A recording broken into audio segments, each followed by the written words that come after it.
operar no estado de São Paulo, acolhendo tantas dificuldades e tantas necessidades que se multiplicam e que temos difícil acesso a instituições desse quilate que possam prestar serviços qual ela o faz com tanta eficiência. Opa, e você que está aí nos acompanhando, contamos com a sua participação. Já estamos a postos no facebook.com/TV Mundo Maior para a sua participação. O nosso WhatsApp 996433827 e o 0800 979 5011. Mas e o tema do programa de hoje, Alberto Almeida? Pandemia, o que temos a aprender com ela? Essa é a nossa temática de hoje. Olha aí, o tema muito atual, pandemia, o que temos a aprender com ela. E você, aguardando então a sua participação. Mais uma vez, repetindo, facebook.com/TV Mundo Maior. Coloque ali, escreva as suas dúvidas sobre a pandemia. O Alberto Almeida vai poder estar respondendo para a gente. No WhatsApp, 996433827 e o 0800 979 5011. Vamos então, Alberto Almeida. É natural compreendermos que uma situação inusitada como essa da pandemia suscita inúmeros ângulos de abordagens e inúmeras reflexões e aprendizados. Eu gostaria de poder levantar alguns aspectos, começando do macro, para depois chegar no micro, se o tempo for generoso. Senão, a gente segue no próximo programa dando seguimento a essa temática. Pandemias habitualmente acontecem em torno de 100 anos. Elas sucedem no mundo. E sucedem muito frequentemente em função de processos invasivos em relação à natureza. Quando não respeitamos a natureza, corremos o risco de termos uma resposta da natureza com equivalência de repercussão. É como se a natureza estabelecesse um efeito eco. Todas as vezes que nós não conseguimos respeitar a mãe ecoa para os seus filhos para que eles possam, de algum modo, estabelecer vigilância, atenção e aprendizado. Essa pandemia, que ainda ela é muito pequena em relação à última que tivemos 100 anos atrás, a gripe espanhola, por exemplo, na década lá de 20, quando tivemos mais de 50 milhões de mortos. Essa pandemia atual não chegará, com certeza, a essa cifra, e nem chegará a 50% dessa cifra, a despeito da humanidade ter avançado muito populacionalmente. É que a pandemia passada suscitou como grande aprendizado para a humanidade a necessidade de podermos fazer vigilância no campo da saúde pública. E, então, o olhar para a saúde pública, o olhar para estabelecer as medidas de prevenção, vacina, trabalho de saneamento, enfim, esse olhar da higiene, esse olhar, portanto, do cuidado com a cidade, ele emergiu depois da gripe espanhola, como suscitando aos homens e à humanidade que tivesse que fazer esse trabalho de prevenção pública. Essa ocorrência de agora suscita-nos algumas reflexões interessantes. Primeiro, de que ela emerge da incursão com a natureza e tem, na metáfora do morcego, a expressão do animal que vem da noite, essa sombra que se abate sobre a humanidade. Efetivamente, nós, em humanidade, estamos experimentando um momento muito crítico.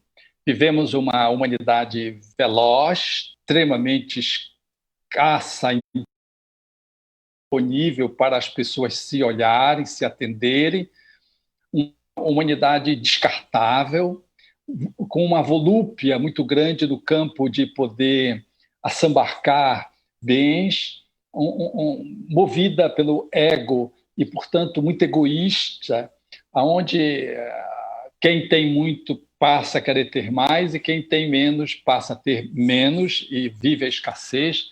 Uma humanidade que vive movimentada portanto, dentro do materialismo, o paradigma que rege a nossa humanidade hoje, a despeito de a maioria da população mundial se dizer espiritualista, o móvel é o materialismo, ou seja, a matéria. É o hoje, mas o hoje centrado aqui no corpo, e no corpo sem análises acerca daquilo. Não tem um olhar de espiritualidade. É um olhar material que leva as nações à beligerância e a emergência da noite, que simboliza esse morcego, e desse vírus que se propaga, independente de como ele chegou até nós, ele nos chama a atenção, porque não ficou restrito a um país. Aqui no Brasil, costumávamos dizer, quando estávamos em uma situação que a gente repudiava, dizia, olha, vai para a China, a gente dizia, mandando uma pessoa bem para longe, como se a China fosse um lugar inatingível, inalcançável. E, curiosamente, esse vírus veio da China e chegou aqui em Belém do Pará, chegou em São Paulo, chegou em todo o Brasil, chegou em todo o mundo. É muito curioso isso, como é que o vírus é uma manifestação insignificante de vida, porque ele não é a menor célula é o micoplasma, é o protoplasma, que tem a estrutura celular. O vírus ele não vive sozinho, ele vive apoiado numa célula, ele precisa de uma célula para se multiplicar. Então, este ser insignificante, que não é visto a olho nu, que não é visto a microscópio, só a microscopia eletrônica, exatamente esse ser quase do mundo espiritual, quase intangível do ponto de vista dos equipamentos, é ele, sem poder ter vida própria, visita na humanidade e leva para a humanidade esse quadro pandêmico que tem deixado mais de 1 milhão de mortos, enlutados, algumas sequelas que estão se estabelecendo. Ele varre o planeta. É como se nós pudéssemos estar refletindo o quanto a natureza ela precisa ser respeitada e o quanto Deus, para chamar a atenção de que os homens usem de beligerância, eles não precisam de que os homens guerreiam. Então os espíritos chegaram a alinhavar, através de Divaldo Franco, de que também essa medida era um desvio na possibilidade de uma confrontação bélica que pudesse assinalar uma guerra de proporções inimagináveis para nós, e de que essa ocorrência da natureza chama-nos a atenção, portanto, e desvia-nos o olhar para uma perspectiva diferente do que ficar olhando um país para o outro como sendo o inimigo, falo das grandes potências. Então, é algo imaterial quase, não visível, pequeníssimo, que é capaz de paralisar o planeta, é capaz de falar da sombra. Essa o morcego metaforicamente representa é a sombra do paradigma materialista com que nós nos movemos e nos movimentamos. É uma chamada para que a humanidade pare, faça uma reflexão. O jeito de que ela está coexistindo, a convivência entre os países, a forma como as cidades se movimentam, a forma como os homens estão se tratando, não é uma forma adequada. Esse paradigma, portanto, ele não atende aos anseios do ser humano. Há que se fazer um salto de qualidade, há que se olhar numa outra perspectiva, há que se valer, portanto, de um horizonte diferente desse que nós estávamos vivendo. Então, é como se a Mãe Terra pudesse dizer assim para os seus filhos, olha, vocês estão muito peraltas, fazendo muita tolice, eu vou botar vocês num quarto para que vocês possam refletir e pensar. É assim que a Terra fez. Colocou todo mundo dentro das casas, dentro dos lares. Gerou, portanto, um processo de recolhimento, onde as famílias precisaram voltar para o lar como que sancionadas, como recebendo sanções da Terra, para poderem pensar. Eu não sei se nós estamos pensando suficientemente. Eu tenho amigos que estão há 4 meses em sistema de isolamento porque são vulneráveis. Estão ali, na reflexão. Eu não sei se demos conta de fazer essa avaliação. Olhando aqui para Belém do Pará, eu acho que não tanto, porque ainda não saímos do distanciamento social e temos visto algumas ocorrências no campo do desrespeito às normativas básicas do ponto de vista do protocolo de segurança serem desrespeitadas assim de forma absurda, de forma violenta e uma recrudescência, numa certa medida, das infecções, das transmissões do vírus e gerando, portanto, uma demonstração de que talvez nós não temos conseguido ainda refletir maduramente, de que tão logo se abriu as portas para a liberação, em função da estabilidade das transmissões e das ocorrências virais, a população saiu à rua e saiu à rua desbragadamente, amontoadas, em número não aconselhável, em multidão mesmo. Aqui no Pará aconteceu em multidão em vários momentos. Tivemos pelo menos uns 5 momentos de multidões envolvidas, sem as mínimas condições de funcionamento do ponto de vista sanitário, sem o protocolo pessoal de proteção, caracterizando que parece que a gente está saindo, entre aspas, do castigo e não aprendemos nada. Então, é uma reflexão que cabe fazer. Então, indo para o lar, talvez pudéssemos aprender de que a humanidade ela se rege dentro de uma filosofia de vida, um estilo de vida que não está adequado. Ou nós mudamos, ou nós vamos repetir outras tragédias. Eu não estou me referindo aqui à segunda onda, porque a segunda onda ela faz parte ainda desse processo, estava prevista numa certa medida e não é muito de assustar. Mas o que eu falo é que quando nós não respeitamos limites, quando nós não consideramos as advertências da natureza, a natureza devolve para a humanidade novos chamados, e talvez novos chamados mais incisivos. Esse que a pandemia nos ensejou, da Covid-19, nos ensejou experimentar, ele foi muito duro, porque ele é um chamado assim, ele nos alcança a todos e, paradoxalmente, ele afeta algumas pessoas que não são vulneráveis e pessoas vulneráveis ele poupa, ainda que sejam exceções, porque as pessoas vulneráveis realmente elas ficam mais afeitas. Mas é curioso como é que se dá a providência divina e o planejamento reencarnatório, porque há pessoas que experimentaram a Covid, por exemplo, como minha mãe, com 94 anos, foi para um hospital sofrer uma cirurgia, recebeu alta e saiu do hospital e ganhou Covid no hospital. E viveu em casa 2 dias fazendo tratamento homeopático somente. Ela estava muito vulnerável, muito desencarnou de Covid. E eu tenho colegas médicos com alta performance física, atletas, não chegando a 40 anos, em torno de 40 anos, e faleceram de Covid sem nenhuma motivação que pudesse justificar vulnerabilidade ao vírus. Esse processo meio que... Eu tenho um outro paciente de um amigo meu que frequenta o hospital, ele é um paciente como que terminal. Não é terminal porque não está próximo da morte, mas ele é um paciente que tem a saúde vulnerável. Ele não dispõe de saúde para sair do hospital, porque para sair do hospital ele precisa levar uma bala de oxigênio, porque ele tem um pulmão todo bronqueado. Então, ele, como é pobre e não tem a condição de comprar e manter uma bala de oxigênio, ele fica no hospital. Então, ele está há 6 meses no hospital.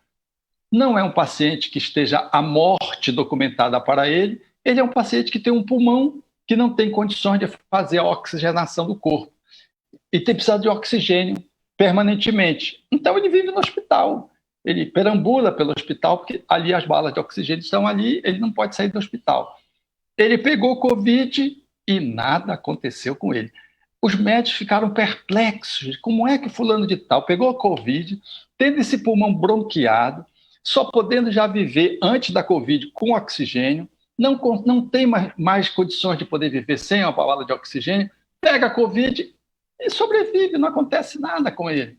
Então, essas anomalias da natureza, esses anacronismos, essas circunstâncias que estão fora da curva, elas fazem-nos pensar de que a vida ela é muito mais complexa de que podemos avaliar, de que há o tempo de Deus, tem uma providência divina regendo, nós temos que fazer a nossa parte, temos que confiar na divindade, e tudo que se vai acontecer conosco, se nós estamos fazendo a nossa parte, é o melhor. Não tenha dúvida que é o melhor. O problema é se nós não fazemos a nossa parte, e em nome de uma fé tola, ingênua, nós desrespeitamos os protocolos, desrespeitamos a ciência médica, que é o braço de Deus na Terra, é um dos braços de Deus, e em nome de uma fé que afronta, uma fé tola, uma fé, portanto, cega, às vezes nós criamos problemas para nós que pode nos levar, inclusive, à desencarnação, por agirmos inconsequentemente, colocando em Deus aquilo que nós temos que fazer. É bom que se diga isso, porque a fé, na perspectiva espírita, é uma fé raciocinada, é uma fé que avalia sistemicamente a vida e na qual nós somos chamados a fazer a nossa parte, porque a divindade nunca deixa de fazer a dela. Os benfeitores espirituais chancelam o nosso programa espiritual, o nosso planejamento. E nós precisamos fazer a nossa parte para que esse planejamento se cumpra. Eu lembro-me, por exemplo, de uma paciente que eu acompanhava, e ela fumou mais de 30 anos, e o pulmão dela estava precário, então ela tinha muita dificuldade de respirar, que nem o paciente que eu citei, sendo que ela tinha um pulmão menos pior e podia viver em casa. Mas vez que outra precisava internar, fazer oxigênio, porque a qualidade pulmonar dela estava muito comprometida por mais de 30 anos, fumando muito. Então ela foi buscar para o atendimento no Jardim das Oliveiras, eu a atendia e tudo, e lá pelas tantas, naturalmente que ela queria recuperar a sua respiração, e eu estava explicando para ela dos limites, que era uma coisa corpórea, um limite fisiológico, agora alterado, fisiopatológico, que não lhe permitia a oxigenação. Então ela me disse assim, num dado momento, doutor, eu já botei nas mãos de Deus, Deus é que vai resolver o meu problema. Aí eu fiquei olhando para ela, porque ela fumou 30 anos, fumou-se, e agora ela quer que Deus resolva. Joga para o colo de Deus. Então, às vezes nós temos essa fé ingênua. A gente apronta, e diz assim, bem, agora Deus vai resolver. Se ninguém resolve, Deus vai resolver. Quer dizer, eu faço as tolices e Deus é que tem que resolver. A misericórdia divina sempre funciona, sempre vem ao encontro dos seus filhos. Mas vem ao encontro dos seus filhos mediante as experiências que os seus filhos precisam vivenciar para aprender com seus desatinos, com as suas tolices, com seus erros. Senão não vale de nada. Porque um pai cujo filho erra e, por exemplo, joga o carro no poste porque não estava adequado para a direção, estava com muito sono, estava tomando remédio ou bebeu. E o pai, ele chega em casa, o pai dá um outro carro porque houve perda total, esse pai é um inconsequente, o pai não vai dar naturalmente, não vai dar porque isso seria chancelar a leviandade do filho, seria estimulá-lo a continuar na criminalidade, por exemplo, no volante. Então, a misericórdia de Deus perfeitamente. Então, ela vai nos dar a chance de aprender com a doença, aprender com o sofrimento, desencarnando e reencarnando, trazendo a encrenca, para que a gente não esqueça de que nós somos os protagonistas principais da nossa saúde, de que Jesus tinha razão quando afirmava a cada um segundo as suas obras. Então a Covid, ela vem nos lembrar nesses dias, do ponto de vista macro, que nós precisamos o estilo de vida que estamos tendo individual e coletivamente. O jeito como a humanidade tem funcionado não tem sido bom. Nós temos gerado muito sofrimento, muita desigualdade social, muita discriminação, muito preconceito. Nós temos gerado fome. 1 bilhão de pessoas com fome. Agora, nos 15 dias últimos, eu tive a referência dessa notícia estabelecida pela FAO, que o mundo dispõe. Quer dizer, não é possível que uma terra, como disseram os espíritos Allan Kardec, ela não possa gerenciar, alimentar os seus filhos E os espíritos diziam a Kardec, claro que pode, desde que os países, as nações, elas se relacionem como se fossem as províncias de um mesmo império. O que está excedente de um atende o que falta no outro. Mas o mundo não é assim. O mundo funciona arbitrariamente, egoisticamente, trancafiado nas suas decisões. É o meu mundo, é a minha família, é o meu direito, e eu não olho para o vizinho, que vai ser a pessoa que vai me atender, que se eu passar mal aqui em casa sozinho, ou não tiver só com as crianças, eu não olho de que se um país está bem e o outro não está, de que o vírus vem do país que não está bem, passa para o vírus que está aqui, no país onde não tem ainda, e a contaminação é inevitável. De que não adianta eu escoar a água de casa contra a dengue, a chikungunya e etc., se o vizinho não fizer, ou vice-versa. Portanto, esse olhar maior, esse olhar da fraternidade, esse olhar da cumplicidade coletiva, da humanidade que precisa dar de braços dados, é necessário pensar assim, porque ainda estamos funcionando muito no modelo egoístico, orgulhoso, e não temos conseguido dar conta de poder fazer valer uma estratégia de vivência que seja mais equânime, mais amorosa, mais solidária. E o sofrimento vem como eco, chamando-nos a atenção, como chamou a atenção na gripe espanhola, de que o mundo, em parando, precisa aprender algumas coisas coletivamente, mas precisa ter outros aprendizados para além do coletivo, que é o aprendizado individual, que depois nós vamos analisar. Vamos abrir primeiro para as intervenções. Opa, temos aqui as participações. Primeiro vamos estar trazendo aqui, Alberto Almeida. Bom dia, obrigado pela participação.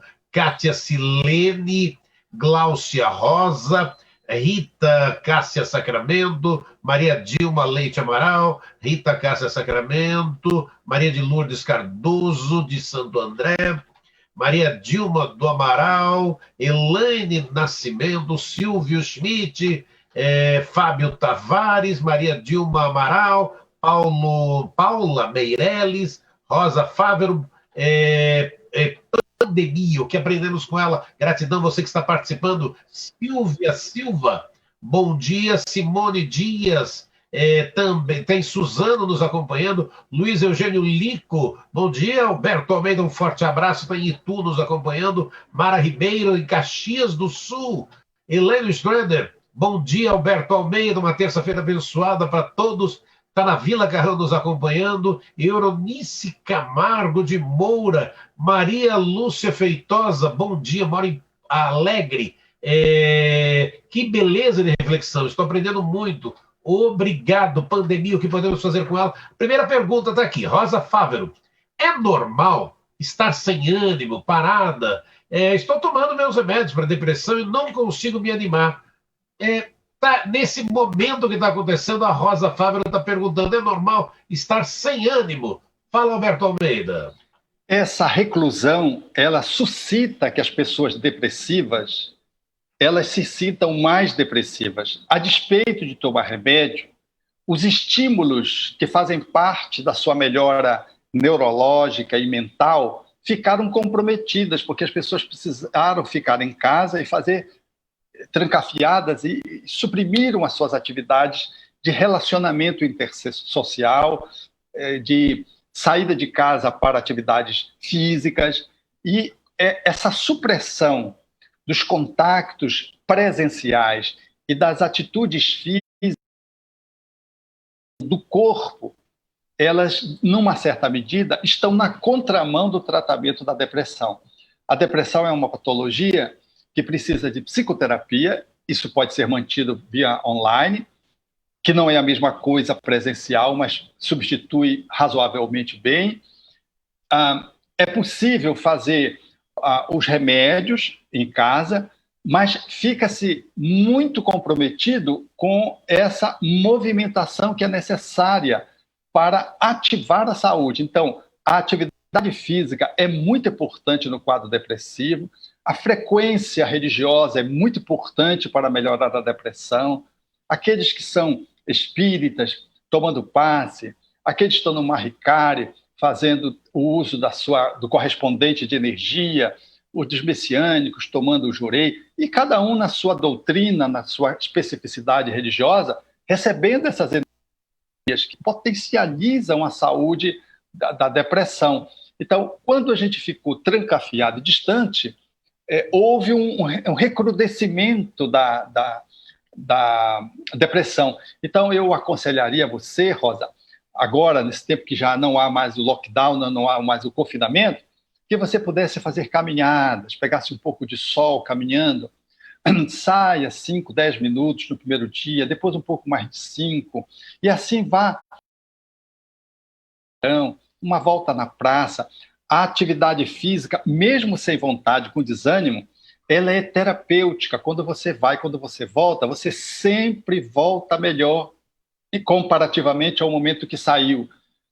Também é necessário considerar, se você já teve ou não Covid, a possibilidade de você fazer uma interação com algum grupo que já tenha tido, um grupo pequeno, 1, 2 pessoas, dependendo do lugar onde você mora, se já há possibilidade de tomar um café. Essa saída de grupo pequeno, com todos os cuidados de higiene pessoal que o protocolo da sua cidade recomenda, do seu estado, você sair e fazer isso é altamente extraordinário. Fazer o contato, às vezes, com os familiares, se você já teve Covid, e os familiares também, essa possibilidade de olhar netos, filhos, irmãos, isso é muito saudável. Um lanche, uma visita, um almoço, isso tudo favorece. Se ainda assim não for possível você melhorar, aí você talvez precisasse fazer uma consulta online ou presencial com o seu médico psiquiatra para que ele ajuste o seu remédio. Mas considere que essa circunstância que você narrou de desânimo é proporcional à circunstância que a pandemia sugere aos pacientes que estão com um quadro depressivo. A Nazaré Barbosa Cavalcante. Nazaré Barbosa Cavalcante pergunta: doutor Alberto Almeida, durante a pandemia, eu fiz um diário, escrevendo tudo o que mudaria na minha vida. Infelizmente, me vejo repetindo os mesmos erros, Alberto Almeida. Minha querida, que bom você trouxe essa pergunta tão engenhosa, tão bonita, o seu propósito. E que eu quero tomar essa sua informação, e você já está fazendo isso, mas eu quero ressaltar esse compartilhamento que você faz para o público que estão conectados aqui com as nossas redes sociais, televisão, rádio, internet, porque é muito importante a gente escrever propósitos, metas, objetivos, e você fez isso. E fez uma iniciativa extraordinária, porque uma coisa é a gente só pensar, outra coisa é a gente escrever. Quando a gente pensa e escreve, a gente já começou a concretizar. Agora, talvez você não tenha entendido, ou não tenha valorizado, ou não tenha percebido, ou se dado conta, de que um estilo de vida a gente não muda facilmente. Então, a gente precisa considerar estar num condicionamento. O condicionamento, ele nos sugere ter comportamentos iguais, automáticos, todos os dias. Não só comportamentos, como pensamentos. Quando os físicos, fazendo análise dos pensamentos, no livro O Médico Quântico, nós vamos perceber essa menção. Nós temos em torno de 90 mil pensamentos todos os dias. Desses 90 mil pensamentos, mais de os mesmos do dia anterior. A gente pensa e pensa as mesmas coisas, somos pouco criativos. Nós ficamos naquele automatismo.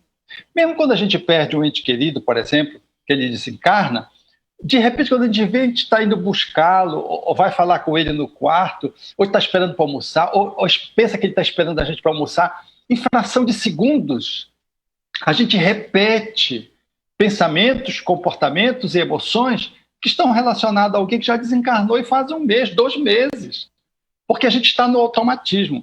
Então, o automatismo, ele tende a gente a fazer, por condicionamento, do mesmo jeito. Então, foi muito bom a sua iniciativa, foi muito bom você ter escrito, foi muito bom você ter alinhavado novos propósitos, mas não se frustre porque você não conseguiu. É assim, é difícil. E talvez você precisasse fazer algum ajuste que seja mais gradual e que seja mais estratégico para poder você fazer essas mudanças. Quando a gente muda todo o estilo de vida de uma vez assim, a gente acaba não fazendo nada. A gente precisava levantar alguns pontos e estabelecer pequenos horizontes, objetivos e passos para alcançar aquela meta. Os passos, eles são menores do que os objetivos, que é menor que a missão. Então, e a meta. Então, era bom estabelecer passos. Não abra mão do seu propósito, porque senão você vai voltar a ser a mesma pessoa, passou por uma circunstância e não melhorou o que poderia ter melhorado, ou melhorou quase nada. Não desista de fazer as mudanças que você identificou que são saudáveis e necessárias para o seu novo estilo de vida. Agora faça com parcimônia e entenda que se alguém perde o ente querido e 2 meses depois ainda está pensando ou tendo atitudes como se ele estivesse no corpo, encarnado, é natural compreender de que há algumas frustrações, alguns erros, algumas incorreções que você vai fazer no seu programa de trabalho, nos seus passos, que não vão acontecer, que fazem parte, até que você crie um outro condicionamento. É uma substituição de condicionamento. Quando a gente faz uma coisa todo dia que a gente vai fazer de um outro, é muito difícil, porque a gente está condicionado. Então a gente vai criando. Quando a gente vê, a gente superou. É que nem, por exemplo, quem escova o dente. Você escova o dente com a mão direita, por exemplo. Tente escovar com a mão esquerda todos os dias. Primeiro que você não vai conseguir fazer direito. Segundo que você vai esquecer, você não consegue fazer 7 dias. Pelo menos a iniciativa de pegar com a mão esquerda. Você vai esquecer, porque está no automatismo. O mesmo, com uma complexidade maior, é o comportamento, as ações, as atitudes que você vai tomar, as emoções que você se propõe a experimentar. Então, não desista, continue no seu protocolo, apenas ajuste, crie passos e vá adiante. Deixa eu trazer 2 depoimentos aqui. Primeiro, Maria Isabel Ribas, da Vila Buarque, em São Paulo. Abençoado e caridoso dia, e possamos limpar diariamente nosso lixo espiritual, neutralizar as feridas, nos renovando e sendo divisor de águas com gratidão, fé, hoje, amanhã e sempre. A Maria Dilma Leite Amaral realmente tem o tempo de Deus. Agora, Zilda Mendonça pergunta: alguns espíritas estão dizendo que chegará outro vírus ainda mais agressivo. Alberto Almeida, será verdade? Pois é, há informações meio terroristas, e eu não gosto muito desse caminho de amedrontar a humanidade com coisas sempre piores. Então, a gente já nem superou esse vírus. A gente sabe muito pouco ainda como lidar com esse vírus. Tem 4 vacinas no país que estão sendo em curso e a gente não sabe se nenhuma delas ainda vai funcionar direito, se vai dar conta de responder às necessidades.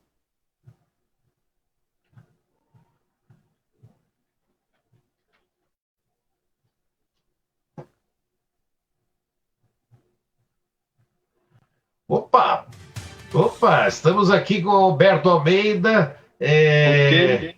Opa, caiu aí? Caiu aqui, voltando, Alberto Almeida. Voltamos, Alberto Almeida. Então, as 4 vacinas que estão propostas aí, nenhuma delas tem garantia de funcionamento. Nós estamos lidando ainda com esse vírus. Quando a gente fala, já que vem um outro terrorismo, aliás, nenhum benfeitor espiritual faria essa afirmativa, porque os espíritos amigos, eles não nos amedrontam. Eles não são pessoas que criem terror, pânico na humanidade. Eles, quando vão fazer presciência, porque sabem, e vão fazer alguma revelação que seja muito desagradável, eles fazem de uma forma velada, que a gente não entende, só entende quando acontece. E por que eles fazem de uma forma velada? Para que a gente não antecipe sofrimentos e não viva dores que, às vezes, a gente nem vai viver, outros que vão viver a dor, mas a gente, por uma ansiedade tóxica, a gente antecipa aquela dor, cria um sofrimento E aí, quando o sofrimento, quando chega, não é, às vezes a gente já sofreu 10 vezes mais. Então, os benfeitores espirituais, eles não fazem assertivas dessa monta. Eles o fazem de uma forma muito delicada, ensejando que a humanidade, quando vive aquela experiência, e ela perceba que foi anunciada pelos espíritos, ela compreenda que estava tudo dentro de um planejamento espiritual, de que Deus não se ausenta, de que a providência divina cuida de nós. É assim que acontece, mas eles não fazem previsões catastróficas, e sobretudo com datas. Então, tenhamos muita reticência. Quando Jesus faz a seu arrazoado lá no seu tempo, sobre os tempos que deveriam ser chegados, ele mesmo diz que o dia só o Pai sabe. Ele joga para Deus, ele que é Jesus, nosso governador espiritual da Terra. Então, tenhamos tento e fiquemos com as informações dos benfeitores espirituais, que são sempre acalentadoras, são sempre consoladoras, esclarecedoras e estimuladoras para que possamos viver o bem sem amedrontamento, sem pânico, sem ansiedade excessiva, sem expectativa funesta, porque os benfeitores não faz parte deles fazer esse tipo de assertiva. Quem faz isso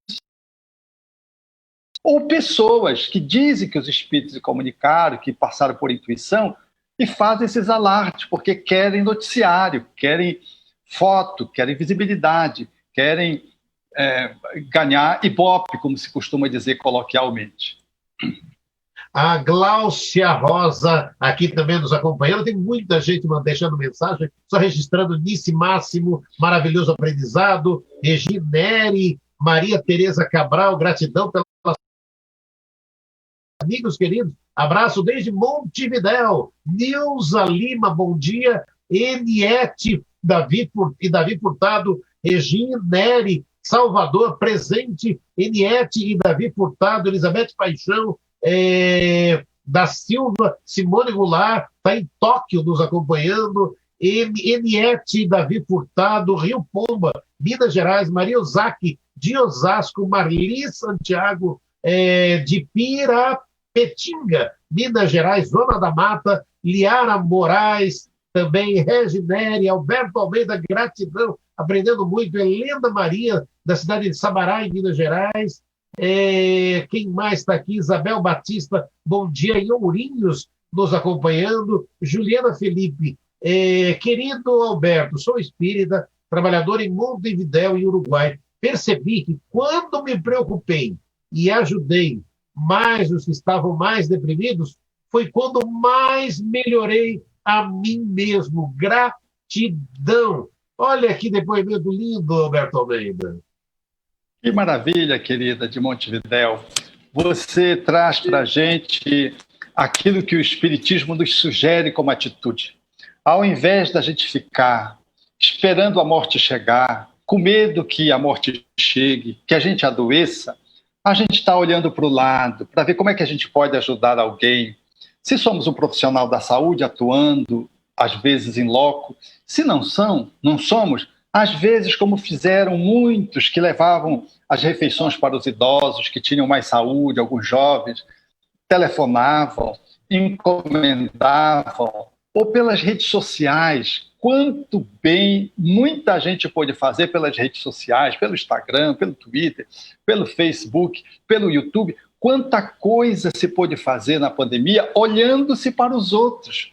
Pessoas que estão solitárias, que não tem com quem compartilhar a sua solidão num lockdown, num isolamento social dramático, e encontraram na rede social a possibilidade de um amigo, de uma interlocução, de uma página, de uma mensagem. E quando eu faço isso, eu faço não é para fugir de mim, eu faço como um exercício de amor, um exercício de altruísmo. Na linguagem de Kardec, como exercício de caridade, porque a melhor caridade é aquela que a gente faz dando da gente mesmo. A gente pensa que caridade é da esmola, caridade é dar alguma coisa material. Não. Caridade é quando a gente dá-se, dando alguma coisa ou não, a gente se dá. E a nossa amiga de Montevidéu brilhantemente traz essa informação de como ela melhorou quando pensou nos outros. Quando a gente pensa nos outros, a gente diminui a nossa dor porque a gente percebe que há outros que estão sofrendo, às vezes, dores muito mais lancinantes, de que há outros que perderam entes queridos, estão ali querendo desistir da vida. E quando a gente olha para o outro, portanto, a gente aprende a ter gratidão, estende o braço e a vida se torna um hino de louvor, de agradecimento, porque a gente sai do nosso egoísmo, que fica paralisado na gente, vivendo a nossa dor de estar prisioneiro, de não poder se movimentar, o nosso medo, a nossa angústia, a nossa ansiedade, para poder fluir na serenidade de compartilhamento, na solidariedade, na fraternidade. Parabéns, minha amiga, por você compartilhar conosco a sua experiência encantadora.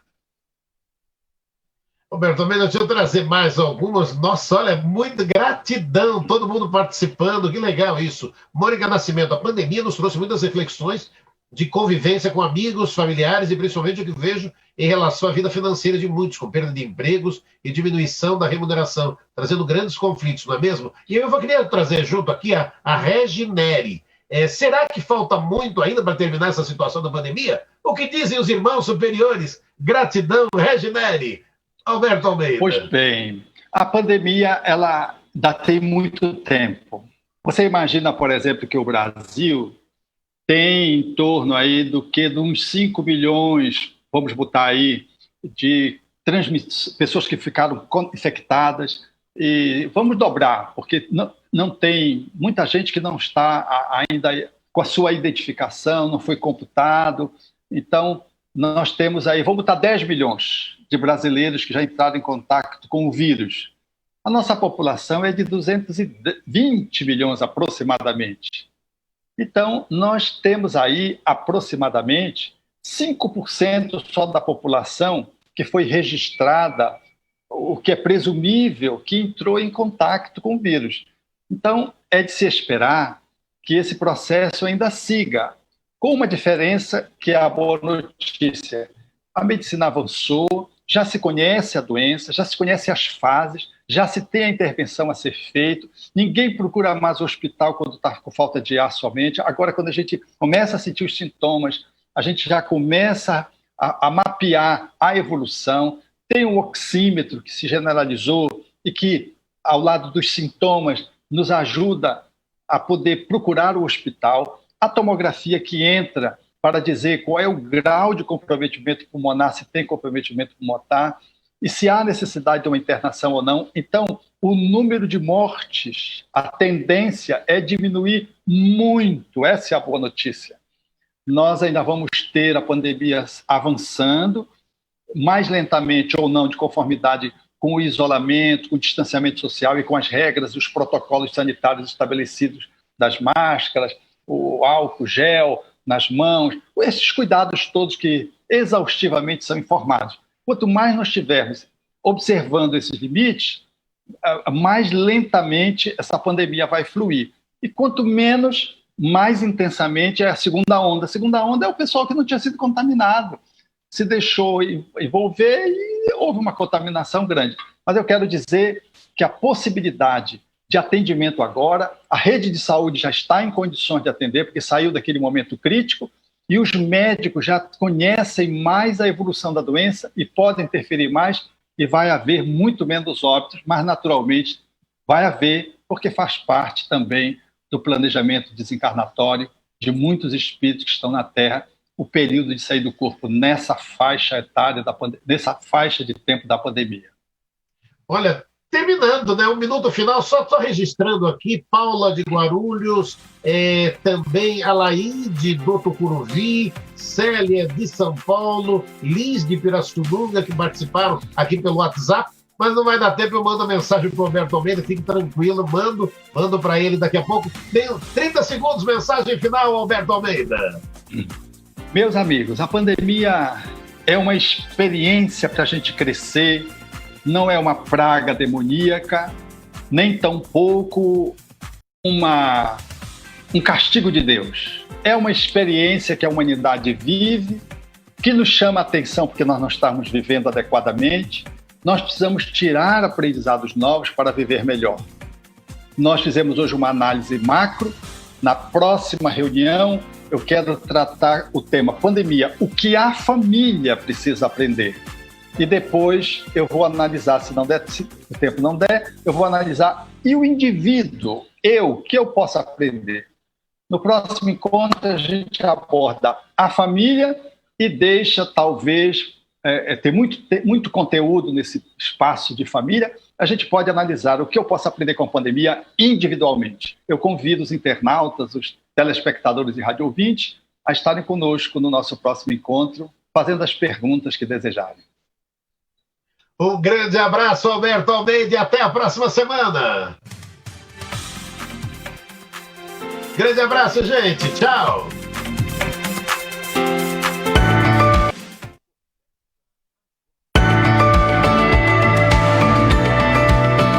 Você acompanhou Diálogos no Jardim das Oliveiras, com Alberto Almeida.